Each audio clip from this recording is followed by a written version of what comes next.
I went and tried to get a haircut. The first day I went in, and there was a black lady cutting this woman's hair. She had two more ladies sitting down, like, I don't know, getting their brains sucked out or whatever that machine does. You sit in and the top comes down. And there's like two kids running around like crazy. And she's like, "Can I help you?" Like I shouldn't have walked in there or something. And I'm just like, "Yeah, I want a haircut." And she's like, "Well, Christy will be right at the back." And like this huge fat lady comes out of this tiny bathroom. I don't know how she was in there with a child, an infant in her arms that's squalling. I assume she just changed its shitty diaper. And like she walks out the back of the barber place, out the emergency exit to smoke a cigarette, and I can see like the woods behind the place. I just turned around and walked the fuck back out. I went back the next day, same people there. I don't know what to do. I want my hair cut, but you went back again. Well, after that, I want the manager to cut my hair. There's like a 45-year-old white lady who like knows what the fuck's up, who can cut my hair, who's done it before successfully, and I need her. I've started waiting for that person. Like in where I go in Apex, which I might go back to. I might keep going to it because I really like the guy and they do a great job and he knows my name and stuff and he's really cool with Colin, which is a big deal for me. He knows what his name, but he knows not to say it.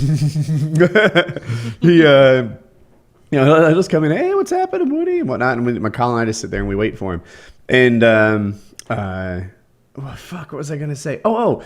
If the other people are open, it's weird for me to be like, not you. I'm going to wait for him. But I've started doing it anyway. Yeah. Just be like, yeah, this is my guy right here. I used to do that as well. I guess I didn't used to do that. I used to get sucked in and then someone else would get me. Or I would be too afraid to be like, "No, I came here for April. Like, she's the one who cuts my hair." But now I'm just like, I didn't even say shit. I was just rude. I just walk the fuck back out when I see she's not there. Like, That's what you have to do. See, Woody is 100% right in this analysis of the hair salon metric. Like, the last time I went, I saw the lady that usually does my hair. I thought it would be fine if I went with someone else. I was wrong.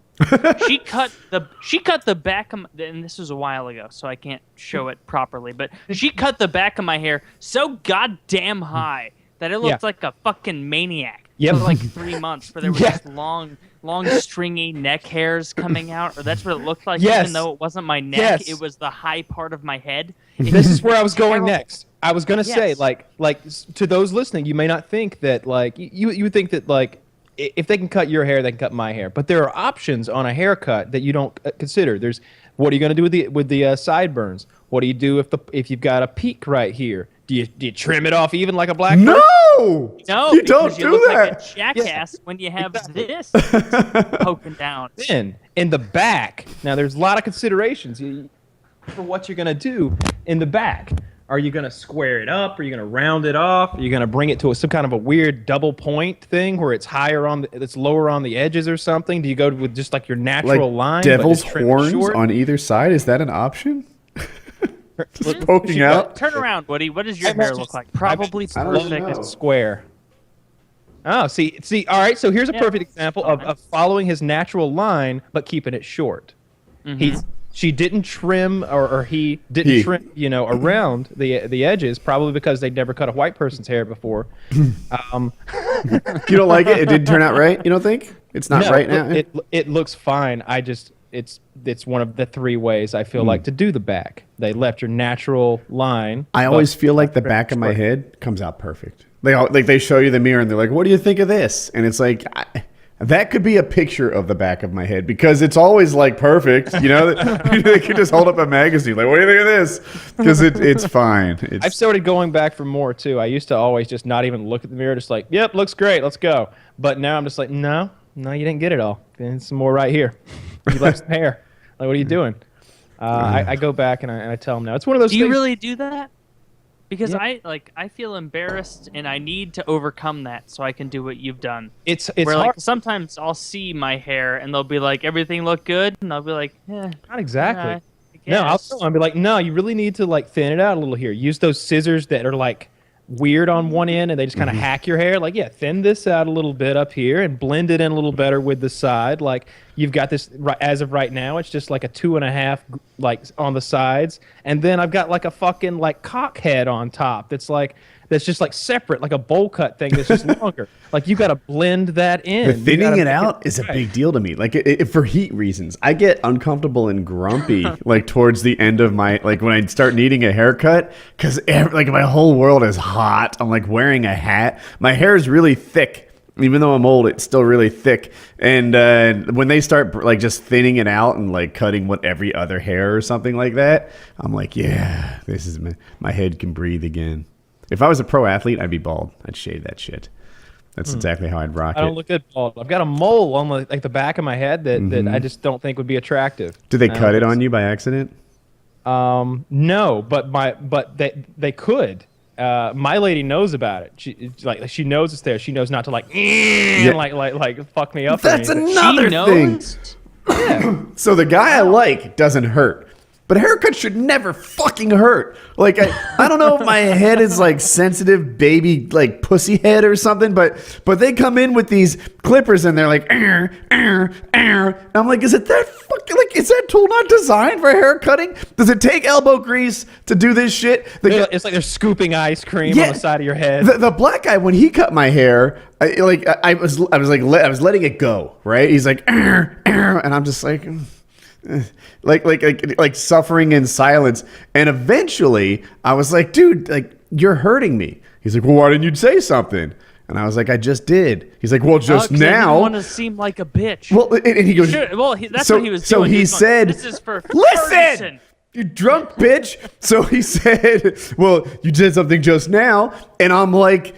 Then you fucking knew. You knew you've been hurting me for 40 fucking minutes. Like you're fussing at me for not saying something earlier when this just proves to me that you knew. I agree. Yeah, definitely so. That's what you get when you go to a barber who's not used to cutting white people's hair, though. It just doesn't work. I always tell that story about the place. Like, I needed a haircut. We were on the road. My buddy was like, yeah, this place. And we go into the place, and it's got, like, weird writing. I can't even identify the language. And they got a picture of, like, 4 different Asian guys' heads on the wall. And there's, like, an A, B, C, and a D. And I'm just like, I kind of want a D, but I don't want my ears to be sticking out like that. Is that going to happen? Like, we just had to get the fuck out of there. Like, it was some sort of sweatshop, barber shop. The whole face of the person for the 1, 2, 3, and 4, because I've seen those before, and every person looks unhappy with their haircut. Yeah, absolutely, yeah. They were real people's heads, pictures of them, like fucking like a Polaroid stuck up there. like it's like example of one, whose work. and it's just 1, and then Barber 2, had, it's a little higher, and that's it. There was just a guy smoking one of those big long that. old opium pipes in the back of the barber shop. It was not a classy establishment. No, doesn't sound like it if there's opium in the mix. Yeah. You don't see opium anymore. Only in those like Wild West movies when someone wants to get high. That's the only time you see people smoking opium. What, did it go out of style? What happened? It seems like that would fit right into today's culture, a bit of opium. I don't know. Well, opium is mostly, I guess, just Vicodin, all those painkillers instead of just smoking it out of a opium. cool pipe? Then you get the accessory industry involved. Then you start selling like special opium pipes and opium grinders, opium scales and all that stuff. I would like opium to make a comeback, the old kind. I don't want. I don't want like Vicodin. I don't want heroin or any of the opiates that have been turned into different things. I want the old school like brown stuff they smoked out of a wooden pipe with a Chinaman. Yeah, the safe stuff. All that safe opium that used to be on the market. I don't even. What does opium do to you? Is it like it's not like an LSD kind of crazy high, right? No. It's basically like. Have you ever had to take Vicodin or any painkiller for any surgery you've ever done? I've taken a painkiller. I don't remember the name of it. I think I pulled it out on the show at the time. But probably hydrocodone, oxycodone. Yeah. It had like codone or codeine in it. Yeah. So hydrocodone is the same thing as Vicodin, for those who don't know. And it's an incredibly powerful opiate. And it ideally is supposed to numb all pain, so you won't feel basically, not even just pain. Like it numbs everything. I take one before I paintball. Okay, well that's do not. good for you.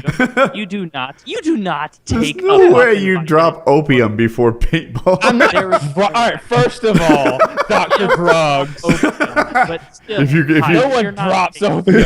But no way. Yeah, I take hydrocodone. For like muscle pains and pain and stuff. Like I'm carrying all that weight on my back. Yeah, I'm hurting by the end of the day. I Do you take take it. a Vicodin before you play paintball? Yeah, it doesn't affect me. Like it doesn't like get me all loopy or anything. I just don't feel the pain that day.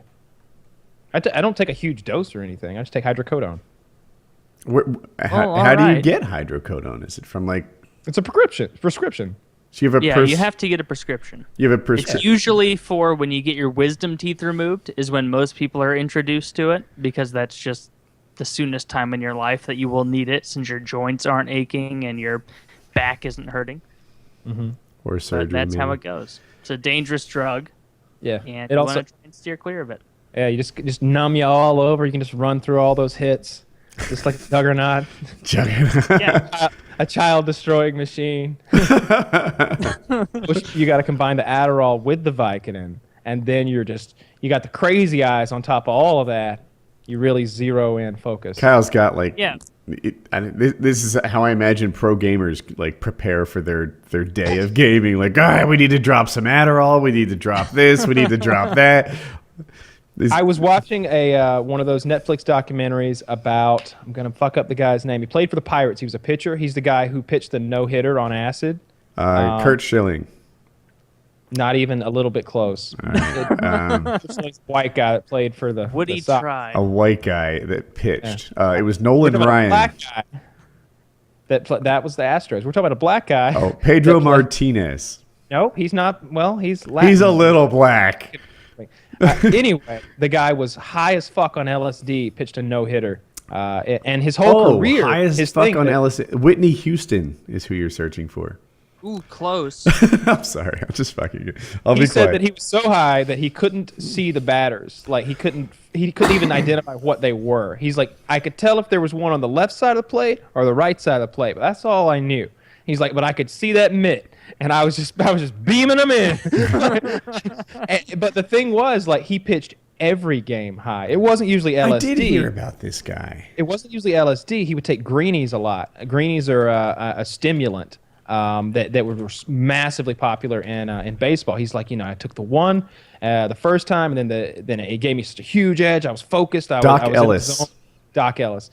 It's in the videos. The thing is called a documentary, like DOCK. I want to say they spell it. But he was talking about these greenies and how like they lost their effectiveness over time. And by the end, he's like, one day I took like 18 greenies for the game. He's like, sometimes I'd play a game where I just throw a handful of them on the table, and whatever stood up, I'd take. But then sometimes enough wouldn't stand up, so I'd take the ones that was laying down. So he'd just get massively high, stoned, fucked up before the games to deal with the pressure that came along with being a major league starting pitcher. And he was pretty good at it. Yeah, I wouldn't have guessed that that's a job you can do high. Like, I don't know. It seems like a very difficult job to do like that. We're not talking about like dope. We're not talking about a guy who like smokes some opium, for example, or like smokes some pot or something like that. He's not like dulled down and slow. Mm-hmm. He's taking stimulants with those greenies. He's just fucking wired. Got the crazy eyes going, eye of the tiger, and he's out there. He's the pitcher, so it doesn't matter if like for a moment he's just kind of being weird because the whole game is like wrapped around him. So he'd step off the mound, and you could see him in the video. He's chewing gum like this. He's like crazy. And he's like, that's all part of my intimidation game. They'd see me walking off the mound, looking up in the stands, chewing that gum like crazy. They wouldn't know what I was going to do. There was one game where he started off by plinking 4 batters in a row, tying the major league record. Really? Yeah. So he playing the Reds, playing the fucking big red machine. Wow, the Cincinnati Reds. He really showed everybody what's up. No. We're talking about back when it was what's the guy who got in trouble for betting on baseball? Pete Rose. Pete Rose. We're talking about when Pete Rose was leading off for the Reds. We're talking about the big red machine. He plunked Pete Rose right off the start, hit him in the ass. The next batter up's a black guy. He didn't think he'd hit him. He like looks at the catcher. He's like, he won't hit me. Hits him in the ass. He was a wild man. Documentary's pretty good. If you walk 4 people, that's a run. They kicked him out of he was proving a point. Like kicked him out of the game after the 4th one. His own manager took him out. like he was there to make a statement. I wonder what doesn't seem like a good statement to make as a professional baseball player. If I'm a goalie and I start skating out and checking people to make a point, yet I give up a goal. There's a statement. Yeah, that's Baseball. exactly. Woody is 100% right. That's like me as a goalie being like, I can stop a lot of them just with my glove, and I Same stand thing. to the right of the net. And just kind of It would be like in hockey. missed one, but whatever. It would be like it would be like in hockey if someone was disrespecting your team or playing in a flamboyant way that was disrespectful, doing something to you that was getting his team fired up, getting the fans fired up, and you just went and knocked that guy the fuck out, took him out of the game. That's what it'd be like. Yes. Sounds like it's fighting in hockey. It's about owning your side of the plate. A little bit. He said it in the documentary. He's like a lot of that plate's mine, and a little bit of it's yours. You got to find out just how much, though. And it showed him plinking guys just left and right, hitting them with the ball. He was a commanding pitcher, and it was interesting that he did it always fucked That up. doesn't sound fair. That doesn't. No. This doesn't seem like a commanding pitcher. A pitcher who just plinks. When you say plink, do you mean hit someone? Hit with a fucking ball. That's how it used to be played, though. There used to be a lot of that. It's not done now because it would protect guys, but it used to be a big part of baseball. That's when they talk about intimidating pitchers. What are you intimidated of if not the fact that he might hit you with a fucking ball? The fact that he can throw it 105 miles an hour or whatever the top speed is straight down the plate and make you look like a fucking bitch when you can't hit it.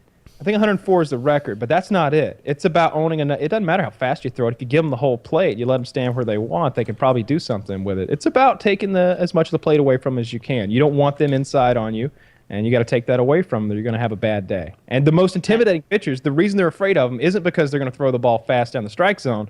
It's because they might throw that ball fast and hit you in the ribs with them, break a few ribs. It could. And as a hockey fan, you should just be like, yeah, I can see that. There's no way you should be second guessing my baseball, hitting people with balls in baseball when you guys are like breaking people's legs and shit. You broke a man's leg, you asshole. An ankle. It's attached. All right, we need a new topic. What did I just have picked out? Oh, this one's interesting to me. What you got? So, this lady was involved in a traffic accident. She went the wrong way down a road and she killed someone. But what makes the story interesting is shortly before she killed someone, she texted. And the text said, too drunk to care. So she was too drunk to care. She's texting about it. She went out and drove drunk, and now there's a dead person. Thoughts? Said too drunk to care. Was it the number 2? It was. Of course it was. I think she deserves really whatever sad. they get her. I got no. They went harsh on her. 24 years in prison. Good. She was Someone at the died time- from that. Let me read this a little bit. This is kind of telling. At the time, she was only 20 years old. The receipt from Tijuana Taxi shows the underage Mendoza drank two large house margaritas and had 2 other drinks of Patron Silver tequila. The receipt shows a payment of $65. The receipt does not show that Mendoza ate anything. The Florida Highway Patrol says that at one point that night or the next morning, Mendoza tweeted, "Too drunk to care." Oh, wait, here's her explanation. Mendoza said the tweet has been taken out of context. What other context should we read it in? She said it didn't mean that she was going to get behind the wheel and whatever happened, happened. Instead, she said it was meant for her boyfriend because the two had just recently argued. Doesn't matter what you meant. You tweeted you were too drunk to care and then got in a fucking car and killed some people. I pictured this lady as like tweeting "too drunk to care" as she's driving. You know, isn't that what Yeah, you right. pictured? Like "too drunk to care." We're on our, just swag, living that life. YOLO. And That's a YOLO moment. yeah, that's a YOLO moment. And then they crash and kill an innocent person. Well, good. I'm glad they threw the book at her. That seems really shitty. I don't like drunk drivers. I don't like that, especially when they're like. Yeah. There's 2 kinds, I guess. There's the kind who just does it repeatedly and doesn't care, and then there's that guy who like gets caught out on the wrong side of town. And he's had too many drinks. He didn't even realize he was too drunk. Like, I guess he's just as guilty of the crime, but I'm more likely to feel a little mercy for someone who maybe has an explanation or something. But she seems like she deserves to go to federal lesbian raping prison or something. That's the prison I'd like to go to. Me too, right? That's my favorite kind of prison. Yeah, I don't know. I don't know that I line up with the 2 kinds of drunk drivers thing. It's like there's 2 kinds of violent assault. There's two kinds of knocking over liquor stores. There's Now, we admitted there were 3 kinds of pedophiles online. Even Chris Hansen will tell you that. That's true. I think there's different variations of everything. It really depends on what someone has in their heart, but the law doesn't care about all that. So she's going to jail for a long time. 24 years is a long, long time. But she killed someone. Well, when she gets out, she'll be older than you. Almost. I don't know. I'm pretty old. She's 20. She's 20. So she got 24 years for killing someone. She killed 2 people. My mistake. She killed 2 people?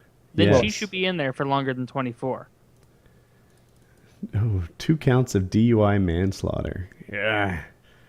That's what she needed. That's what she did. She DUI manslaughtered someone. That's the She's crime. guilty. She's definitely guilty. And, it just depends what the punishment for DUI manslaughter is supposed to be. That's a different. I think it should be.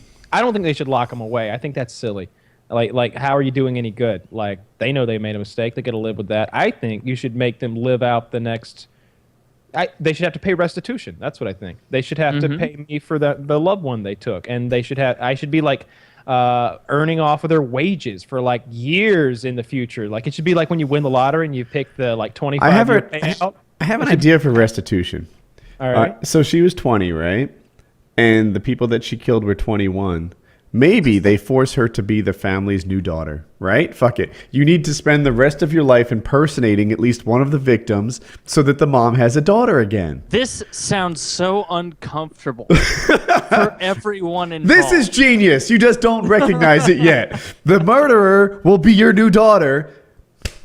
Replaced. You can make her like clean the room, pick up What if the they kill your? What if she kills your wife though? Does she become your wife? Yeah, clearly. I mean, if you wanted to pay restitution, You would want that? You would want this drunk bitch to be your wife when she Get Jackie in here and ask her what she thinks about it. She's like, wait, if a drunk bitch kills me, you're gonna marry her and bring her in here? that I really In don't the see. big house? Yeah, then I'd have a wife again and be like, look, there's cooking and cleaning to be done around here. You're moving in. You're moving in. You're gonna pick up where Jackie left off. You any good at homeschooling? Because we got a lot of homeschooling. I like Sounds that. awful. I watched your day in the life video, your first one. I know you put up a new one today. Just on your before channel. we went live. Yeah.